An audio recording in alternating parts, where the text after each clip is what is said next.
Miss, are you feeling all right? I think I'm okay. No, you don't look okay. Please, go use the restroom. All right, thank you. Cynthia walked through the bustling city streets, earbuds in, scrolling on her phone. The neon lights from shops and restaurants reflected off the wet asphalt. The smell of fried plantains, roasted meat, and spices filled the air, mixing with the exhaust from passing cars. She had grown up in comfort. Her parents had helped to cook, clean, and even shop for her. She had never chopped an onion, boiled a pot of rice, or kneaded dough. Cooking was a foreign language she had never bothered to learn. Life was simple.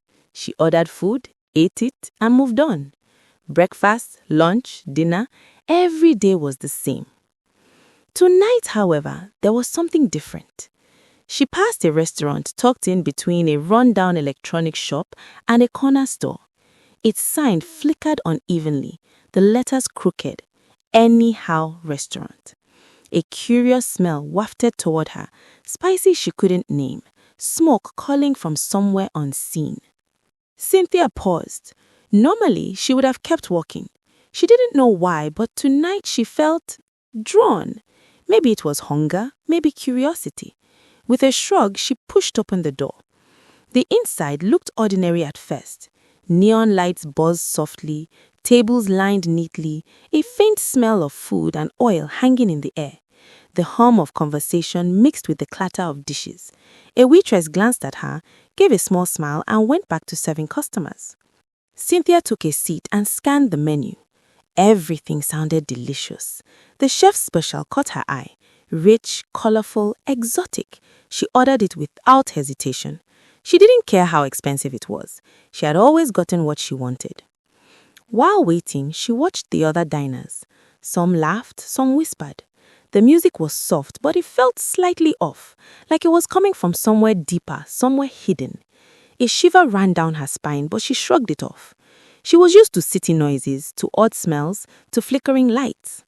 When the food arrived, her eyes widened. The colors were vibrant, the steam curling like tiny clouds above the plate. She took a bite. Sweet, salty, spicy. The flavors exploded in her mouth.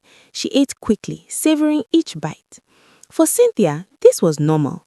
Good food, fast, effortless. She never paused to think, never wondered where it came from or who prepared it.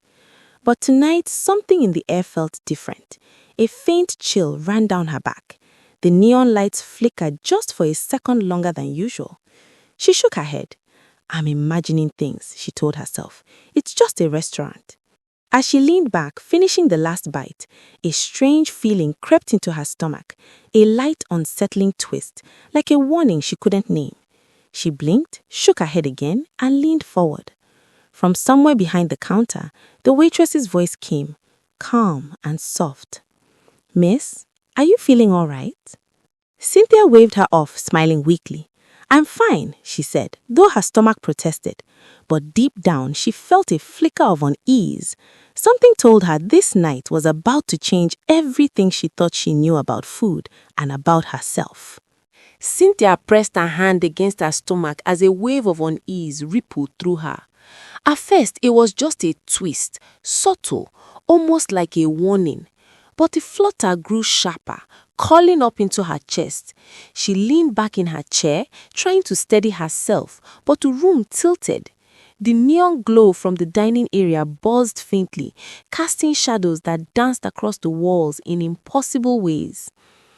The waitress stepped closer, calm and deliberate. Miss, maybe you should go to the restroom. You'll feel better, she said softly. Cynthia nodded, trying to smile, but her lips trembled. Yes, thank you, she murmured. Her feet felt heavy, her legs weak. She tried to stand, but the world seemed to sway beneath her. She stepped toward the narrow hallway the waitress had pointed to. The light there was dim, flickering, barely reaching the tiles under her feet. The smell changed immediately. A sharp, acrid scent of oil, something sour, and something metallic. Her stomach clenched tighter. It's just dizziness, it's nothing, she told herself, but her hands gripped the walls for support. Every step made her feel lighter and heavier at the same time, as though gravity itself had become unpredictable. At the end of the hallway, a swinging door appeared. She pushed it open, expecting the restroom. Instead, the world exploded with sound and smell. The kitchen hit her like a punch. The floor was sticky with grease and food scraps, littered with fallen vegetables and scraps of meat. A rat darted across a counter, disappearing under a stack of overturned pots. Smoke rose from overcooked oil, curling through the air with a thick, acrid tang. Mold clung to walls in dark patches. The room smelled of rot, sourness, and something she couldn't name, but she could almost taste it. Her eyes fell on the cook, a grizzled man in a blackened apron, stirring a bowl of something slimy and unrecognizable. He didn't notice her, and then it hit her. Every bite she had just eaten had come from here. Every bite. A wave of nausea surged through her. Panic gripped her chest. She gagged, stumbling backward over a spilled sack of flour, her hands scraping against the rust-stained counters. Heart pounding, she tried to retrace her steps, but the door she had come through seemed farther away, distorted, as if the kitchen itself had shifted. The shadows along the walls stretched and twisted, calling like long fingers reaching for her. The flickering light made the rats' movements jagged and unnatural, like they were everywhere and nowhere at once. Cynthia pressed herself against the floor, gasping, every inhale thick with the stench of rot and grease. Her mind raced. She had been careless her entire life, spoiled, pampered, eating out every day, never questioning where the food came from, never caring about the hands that prepared it. And now she had seen the truth and tasted the consequences. Finally, trembling, she spotted a corridor leading back to the dining area. Summoning every ounce of strength, she stumbled toward it, her breath ragged, sweat running down her temples. The neon lights flickered, as if mocking her, but the fresh air of the dining room was just ahead. She pressed herself against the wall, shaking, her stomach churning violently. She looked back once at the dark, terrifying kitchen and shivered. The smell seemed to cling to her, a haunting reminder of what she had narrowly escaped. For the first time, Cynthia felt something she had never felt before, fear born from her own recklessness. And deep within, a thought sparked, clear and determined. I need to learn how to cook. I need to understand food before it controls me. The night had changed her. She didn't know how, but something inside her had shifted. The memory of that night haunted Cynthia for days. Every smell, every flicker of neon, every image of that filthy kitchen lingered in her mind. She could still feel the sticky floors beneath her fingers, hear the rats scurrying, taste the flavors she had eaten so carelessly. Fear had awakened something inside her, a sense of responsibility she had never known. She realized that her life had been built on convenience and indulgence, eating without thought, consuming without care. But the kitchen had shown her the truth. Ignorance could be dangerous, and recklessness had consequences. By the next morning, Cynthia made a decision. She would learn to cook, truly learn, not just for herself, but to respect the craft, the ingredients, and the effort it took to create a meal. Her first day at culinary school was humbling. She struggled to boil water, burnt sauces, overcooked vegetables, and chopped unevenly. Her hands shook, and she cut herself more times than she cared to count. At times, she felt like giving up.